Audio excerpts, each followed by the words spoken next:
I'll get into this. You know, thank you. We're wearing masks and stuff like that. I'll talk, and then I'll put mine back on. So, okay, if that's okay. I've also got some sanitizer. When Judy asked me to do this, and I appreciate it, Judy, but Martha did a great one on land snails. That was fantastic. And then Meredith, the last one on your photographs and the shells, remarkable, and how thank you for teaching us that too. I mean, it was really nice. Now I've got a lot to try to top you guys. But you know, and when I decided, Judy asked me this, and I decided, well, you know, what am I going to do? We're outside, you know, it's hard, and I thought, well, okay, I'm going to show you one of my favorite, some of my stuff from my favorite collection, and I like Murexes. And then I thought, why did I decide to do that? So bear with me. You know, I wrote a script here because my memory is not as good as it used to be. So we'll go through it. What I wanted to do is make this interactive. That's why I asked you to bring. Thank you guys for bringing stuff. It's gorgeous. Just if you have stories or if you want to share some of your Murexes and why you like them. And any questions, make it pretty informal. I'm gonna talk the science. You know, I'm going to give a few interesting facts. I'm not going to bore you all over the place. I'm going to have to scream a little bit. And then we're going to get into fun stuff. We're going to actually look at some of the shells. You know, this is just a sampling of some of my collection and just touching a little bit of it. But, and I'll get into that. Some of these I'm going to pass around. You can see it. I did kind of oil up some of them. So you want to leave them in the boxes. And that's why I put them in boxes instead of cases, because I just wanted you to get the you know, I'm a sheller, I like the tactile feel of a shell. And some of that. Some of these are really fragile and they're more of a collector's specimens. And so they're gonna stay up here. I'm gonna show them, but if you wanna come up and look at them, we can do that too, if that's okay with you. But again, any questions you have or anything, just stop me and we'll go through that, okay? So I've created this talk for all the Murex lovers out there. And all the wannabe Murex lovers out there. And can I get a show of hands? Who loves Murexes? Oh, yeah. Say it loud, say it proud. Okay, so I'm going to get into this. Like I said, I'm going to get into this, the little bit of the facts and why this family has been, you know, just cherished for over 200 years. You know, it's probably before that, but that's when the records started coming out. And how diverse it is and how it's changing. It's one of the largest collections of family right now, and I'll talk about why that is. And it's hard to keep up with it, and the researchers are doing a lot of work on that. So let's get started. You know, and also I've got some books here that, you know, I guess I have them for me, but these are some excellent. That one I'll show for the shell, but these are excellent books. The Compendium is also another book that is fantastic on Murexes, but I wanted to open this up so you can see the pictures. We're going to get into some of these, and they're quite special. Okay, just a quickie on the, of course, you know the phylum, it's mollusca, and it's a gastropod. And the family is Muricidae, okay? And I'm not gonna, so I'm gonna go back to the time of Linnaeus, okay? That's the grandfather, that's the father of conchology, malacology. Back in the time in the 1800s, there were 18 recognized specimens, okay? Species. Quite a few, and they really studied them and things like that. How this family has changed. Up to the 1950s, they moved up to about 700, 800 species. That much they found out about the world is really what happened. Since then, and this is what's remarkable, it's worth telling you guys about, is the 70s, late 70s and the 80s, there was really, started to get better technology to how to identify. 35% of the Murex family now has been discovered in the last 30 years. That's remarkable. There are over 1,600 species. So I hope you brought your lunch, your dinner, and your nap. We're not going to do that, but we could do that. But just to think about that, 18 to over 1,600. And the two, I wanted to mention just the two of the researchers that have been really responsible for this. Dr. Emily Vokes, who's still alive, and this is Roland's book, but this is the Vokes Murexes. That's a family, that's a genre in the family of Muricidae. And she is the one that in the 70s and 80s figured out all the taxonomy and figured out some of the shells were in different classifications, should be in the Muricidae. So we started moving them over for that. She is a remarkable woman. The other researcher, and this is his book, if you ever really want a science book and you want some of the, all the findings.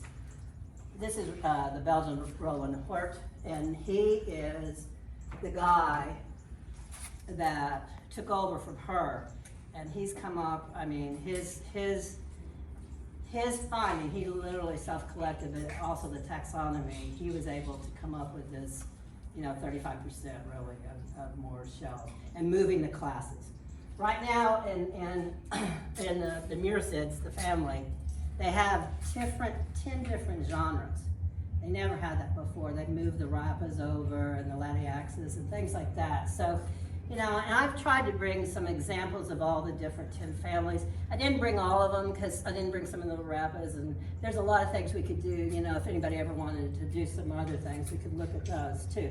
So anyway, to talk about it, this is a predatory carnivorous sea snail. It sounds like a little bit of a horror story, doesn't it? I think somebody should write that sometime, but it's a tough little shell, and then we'll talk about them. But they're really diverse. I've talked about it widespread. I'm going to give you a little bit of this. They range in size. You can get one. There's a Murex that's down to 6 millimeters. How tiny that is, and it goes all the way up. You can get a shell that's 300 millimeters. This is the family of that. And I can pass this around, and you can see it. And then everybody, most people get one of these. I've seen them 10 inches, things like that. This is the Chicorius ramosa, or the Ramus murex. It's out of Indo-Pacific. They're relatively, they actually find a lot of these. They sell them in the shell shops. It's a gorgeous murex. It's just, if you wanted something really showy that didn't cost that much money, this is the one to get. If you guys would like to look at that, just, would you mind taking it around? And that's fine. Thank you. But again, they can, tiny to really big. They can, they live in depths. Let's talk about their intertidal shallow water. We have a lot of murexes around here that are in the mud flats and really shallow. We can get them. We're lucky in Florida. We have a lot of species here. But they also occur in really deep places. I'm going to get into some of these. But they've actually found a trophin. A trophin's like I said, it's one of the genera of murex. But they've got a trophin. It's called the Elisotrophin hadidus, and it holds the world record. They figured this out in the 90s. They actually found it. It's in there's a very, very deep trench outside of Japan called the Curly Trench. I don't know if people have ever heard of it. It's over 34,000 feet. And this murex is thousands of feet down. And there's actually a picture of it in that book there. But it's not a very pretty shell, but it is one that can survive that. So it's a remarkable, this is, everything. So, and they're all over the world. You'll find them all over the world. And that's what's cool about them. The other thing is, we live in Florida. This is, we've got several species I'm going to go through, but we're lucky, and there's some really beauties that are out there. So I'm going to get into the description. I'm going to use an apple murex, which is the ones I'm going to talk about in a minute. Okay, and I don't know if people could see this. I'm going to try to, I'll just pass them around, but, this is a classic apple murex. And what they've got, they're always usually classified by their spire. They've got usually a short spire. They've got a protoconch here. They've got really, they usually have varices, which I look at like veins in the body, but they're really spaced. And And and they're tough little shells. They're usually, some of them are really frilly. We'll get into that. But sorry, I got oil in my hands now. Like I said, some of the things about them is they all have operculums. Okay, so you can see, and some of them are, and they're usually corneous, operculums, corn-like, and they're variable in their thickness and shapes. You can always identify your murex by your operculums. They also, none of them have a periostracum. You think of that in the outer covering, the skin. Most shells have that to protect themselves by coating. These shells don't, and that's why they get covered in, thank you, they get covered, in barnacles and worm shells, and you have to clean them up. But, so you can see that. They also, you can have either a very wide aperture, where the animal lives, or a very small one, and we'll see some that are really tiny. This is called the Stifano Canal.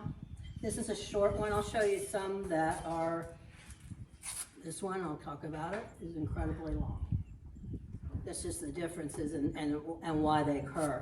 What else is, I said that.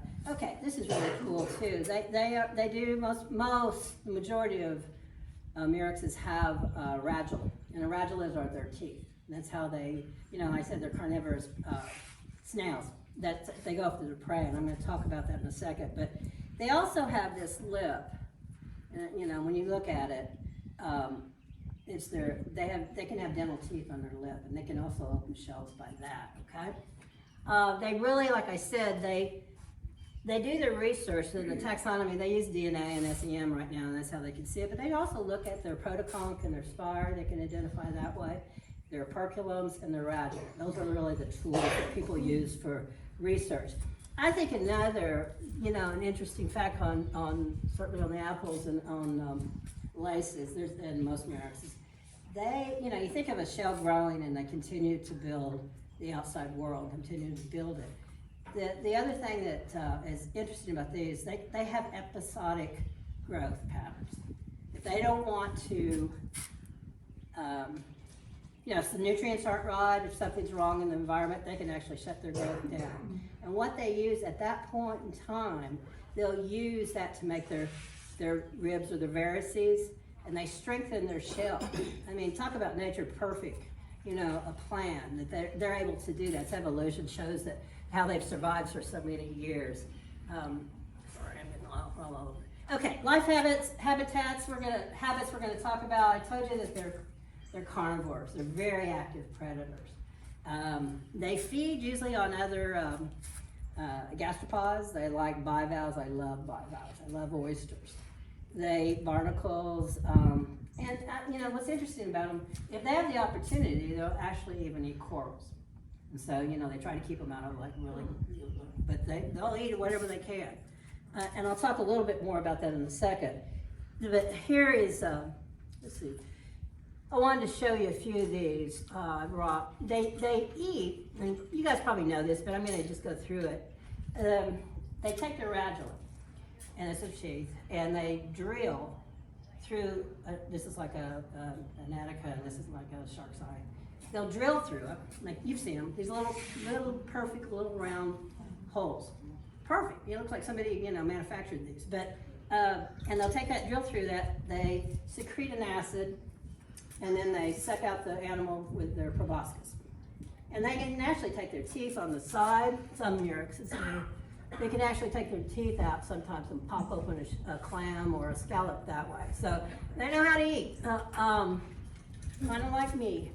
But anyways, and I'm going to show the few of these if you want to see it, if you've got them. They're the holes, and just see how perfect they are. And here's one, this bigger one, is where it started, but it got interrupted, so something happened to this one. So I thought that's kind of interesting, but if you want to show people that, they're not. Can I ask a Yeah, question? sure, absolutely. When they drill with their radula and secrete the acid, do they eat, let's say, the animal? mollusk, do they eat it while it's in the shell? Oh yeah. Yeah. While it's in its They shell. gotta get it while it's good. It's takeout for them. They gotta go. You know, they have to I pull it mean, out. they don't The pull it acid out. doesn't kill them, so it's not an issue. They don't pull it out. They do pull it out with their proboscis. Oh, they pull suck it out. They suck it out. Oh, suck it up, okay. Okay. Thanks for asking that. But okay. So okay, I told you that they live in depths of, intertidal to thousands of meters down. Some species, and the lices are, the apples are there, but the lices are ones that are they think that them as pests. I don't know how they do that, but that can actually ruin a natural bed. It's kind of like the fighting conchs. You guys have seen how the fighting conchs have taken over a lot of things. The lices can do that too. If they get into a commercial sheller, they have to really be careful because they'll just take over and eat everything. That's how voracious these things are. This is interesting. I think probably most people know it, but some of these murexes have, and this is one of them that was the one that has it. But I'll talk about that in a minute. But have you heard of the purple dyes? The people, the ancient Phoenicians were the first ones to discover it. The Romans used it, but they used murexes to extract a dye. It's very expensive, very stable purple dye. It's called Tyrian purple, or imperial purple, or royal purple, and they used that to, millions of shells they used to make the robes for their royals and the monarchy but they used that and they figured out how to do that. How they, I just saw, I don't know if anybody's interested, but YouTube, you can find anything on YouTube, but there's actually, they were showing how they extract the dye. And it's pretty brutal, I'll warn you that, because they chop, they just bash the top of the shell, and then they take that gland out I was just talking about, Nancy, and it's the yellow gland, and then they pull it apart and the dye's inside, and it's the purple dye. But imagine how many shells they had to kill to make those robes, and just how many murexes there used to be. But the other thing is, and you'll see some of these, a lot of us went out to Coasta, and there's a lot of lace murexes out there that have a purple tint. That's what they're eating, usually. But they're also there's shells that have purple tints. What was my point there? But on the dyes, this is it. The purple dye, they use that dye to evade their predators, kind of like sea hares. And you've seen them release, or an octopus release. They can disguise themselves like that. And the other thing they do, they send it out, and the other predator shells come looking for it, and then they'll attack. So really have figured out how to eat really well. Okay. And and speaking of the over 1,600 species in the current record, I was going to bring some of it, but the fossil record is there's over 1,200 species that are in the fossil record, and the Cretaceous period is where they came out. That's another interesting something to explore, but they exist all over the world, and we'll get into some of the geographic. Okay, any questions on, yes sir? Sharon, on the acid that the shells use to drill the hole, do all the other shells, do other species of shells? Cones are really, that's another method. Oh yeah, all the really carnivores. But do they use the same acid? No, it's unique to them. Wow, that's a pretty strong acid. Well, they all have acids, but it's just, it's all the same family, but it is. It's it's not going to burn you or anything for us, but it's what they use. I mean, you look at those holes; they're perfect. Cone shells do that too, but if you see around here a moon shell or a shark saw, and you see a round hole, that's probably a murex that did it. It's probably a lace. But not always. So all those little holes that we see. Then they'll always be that way. Cones do that too. But those are around here. We've got so many murexes. That's a lot of times that's what it is. Karen, Yes, ma'am. is it unique for the murex to have teeth, or Do other things? Radula or teeth. Cones have them. Anything that hunts, they have to have some way. If you're a vegetarian, you don't have to have that. But most things, what you say? Yeah, absolutely. So a And- tulip must have teeth. Pardon? Do tulips have teeth? Tulips, no. No. No. You know, as you can see, it's just smooth on the aperture. They don't have any. They don't. She's asking about teeth. I know the radula. Right. Well, the dental teeth, you do see it on Murex. You can see it on the left. Remember I said radula you don't see, but the dental teeth you do. Oh, okay. Yeah, I'm sorry. That was that clarity on that. But yeah, tulips though, they don't do that. They're vegetarians, really what they are. You know, and okay. So, excuse me, the teeth are part of the shell. The radula is. No, the radula is inside. The radula But has. the dental teeth that I was showing you can be on the outer lip. Okay? Every shell that hunts that has teeth in the radula, it's inside. It's inside. Oh, It's inside the animal, is what I'm trying to say. It's like a tongue, and most of the time you can't, you Yeah. have to get a microscope to see. Yeah, and how to dissect it, I mean, they identify these shells by their radula. Think how hard that is to do. I don't know if you've ever tried to extract one of those. They're not very fun or very easy. We can do that later today. Okay. Any other questions before I'm going to go and start getting into the shells? If that's... But the teeth are calcium made? I mean, they're No. really, oh, you call them teeth, but they're not really. They're not like our teeth. Okay, Like she said, it's like a little worm. It almost looks like a little... okay, I'll get you some tissue so you can see it. No, it's part of the animal. okay. Okay, and the animal makes the calcium. It secretes it. It makes the calcium carbonate to make the shell. Yeah. That's how it builds its shell. Does that make sense? Yes, thank you. Wow. Yeah, it's pretty amazing, isn't it? It's pretty. Okay, I'm showing you the big. One of the biggest. Those are great to get for your collection. I think Grant brought one too. That's gorgeous down there too. But we can talk that. And so if you've got stories that we want to share now, we can share them at the end, or you can share them in between, whatever you want to do. Okay. But I'm going to start out. I showed you the apples. I'm going to give you I'm going to try to give you all the scientific names, but the Latin names, but I'll give you the common name too. The apple is the Phalaenus pomo, okay? And Phalaenatus, I didn't say that right, but that's what it is.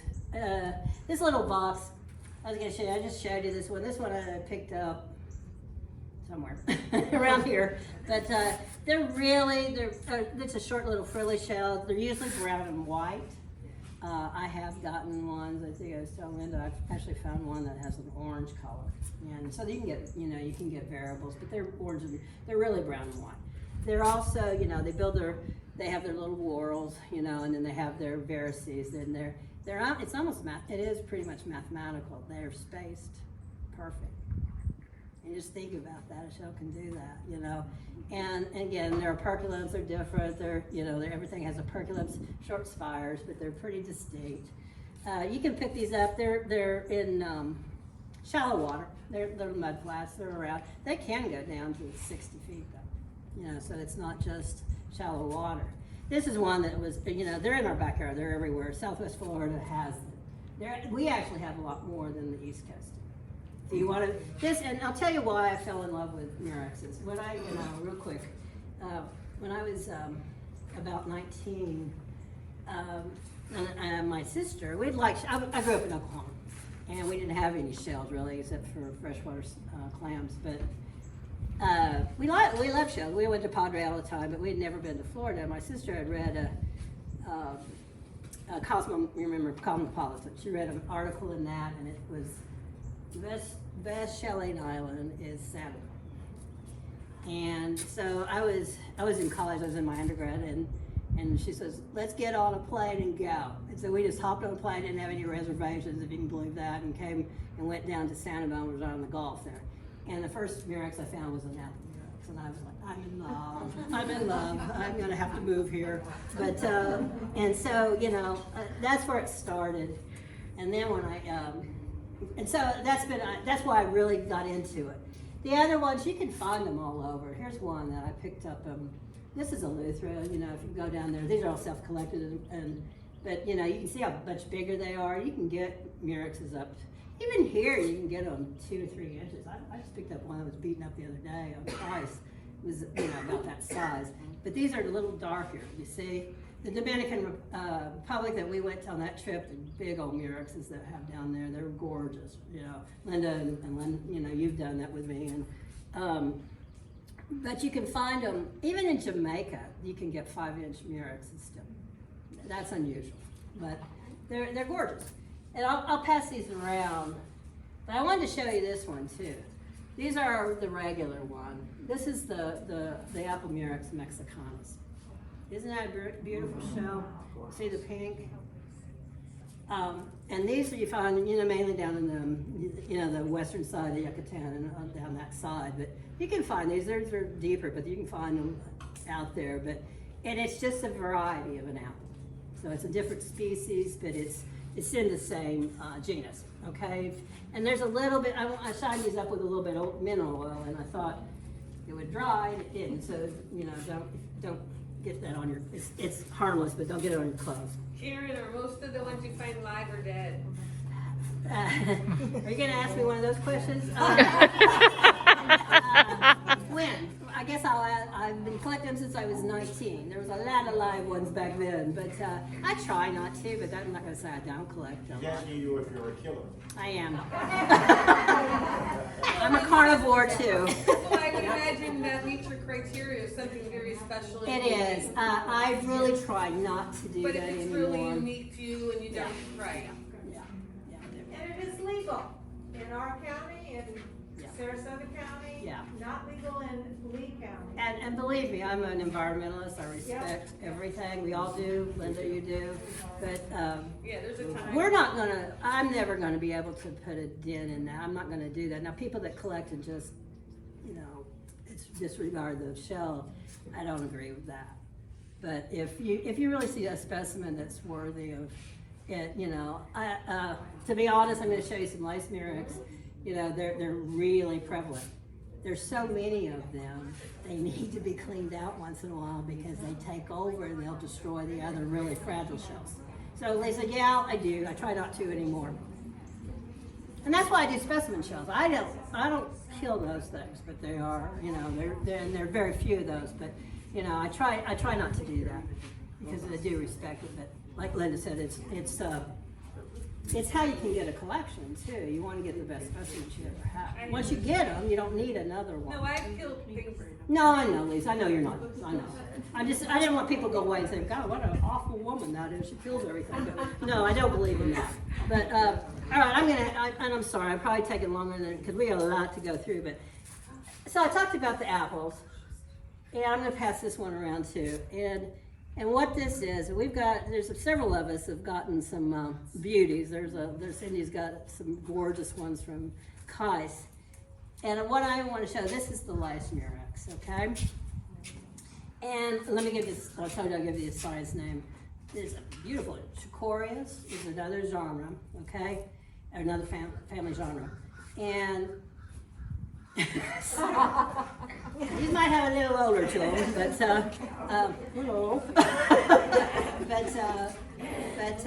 Aquarius floriflora dilectus. That's the Latin for a lice murex. And whoever the person that named this, I know is absolutely, and this is why I like it. The frills on the murex, and if you look, you turn this over.